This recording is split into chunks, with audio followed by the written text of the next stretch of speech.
Xalqımızın ən qədim adət-ənənələrindən olan milli birlik və həmrəylik bayramı Novruz, Xocalıların kompakt şəkildə müvəqqəti məskunlaşdıqları Goronboy rayonunun Aşağı Ağcakənd qəsəbəsində də böyük yüksəkliyi ilə qeyd edilir. Baharın gəlişi münasibətilə martın 18-də Aşağı Ağcakənd qəsəbəsində yerləşən Xocalı rayon Mədəniyyət evinin qarşısında ümumrayon bayram şənliyi keçirilib. Tədbirdə Xocalı rayon İcra Hakimiyyətinin başçısı Şahmar Yusubov, rayon İcra Hakimiyyəti başçısı aparatının idarə və müəssisələrin nümayəndələri, şəhid ailələri, qazilər, məktəblilər və qəsəbə sakinləri iştirak ediblər.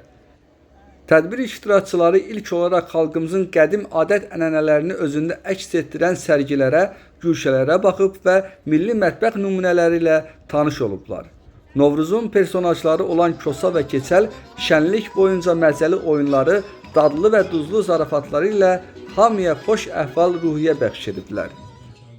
Rayon İcra Hakimiyyətinin başçısı Şahmar Yusubov tədbir iştirakçılarını baharın gəlişi münasibətilə təbrik edib, milli mənəvi dəyərlərimizin, qədim adət-ənənələrimizin qorunub saxlanılmasının vacibliyini vurğulayıb.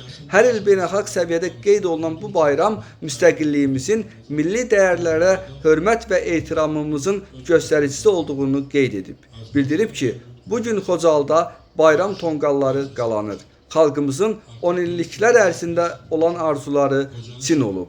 Novruz tonqalını rayonumuzun icra başçısı Şahmar Yusubov, 2-ci Qarabağ müharibəsi iştirakçısı Tacir Rəcəbovla birgə alovlandırıb. Süvarilər şanlı bayrağımızı at üstündə əllərində qaldıraraq bayram tonqalı ətrafında dövrə vurublar.